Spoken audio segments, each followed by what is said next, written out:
Welcome to the Tech Egg. Don't get scrambled. Enjoy the video.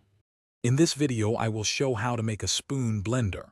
First, gather your materials: a sturdy wooden spoon, a small DC motor, and a suitable battery pack.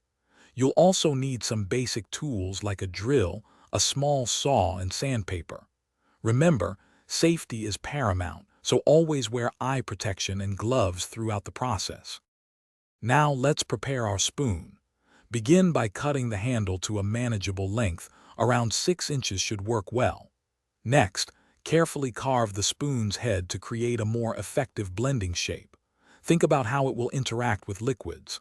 Once shaped, use sandpaper to smooth all the cut edges, ensuring there are no splinters or rough spots. With the spoon ready, it's time to integrate the motor. Securely attach the small DC motor to the end of the spoon's handle. You might use strong adhesive or small clamps. Then, connect the motor's wires to your battery pack, ensuring the polarity is correct for rotation. Double-check all electrical connections to make sure they are tight and properly insulated for safety. Finally, it's time to test your creation. Carefully immerse the blending end into a small amount of liquid and activate the motor. Observe its performance and make any necessary adjustments. For added durability and safety, you might consider enclosing the motor in a protective casing.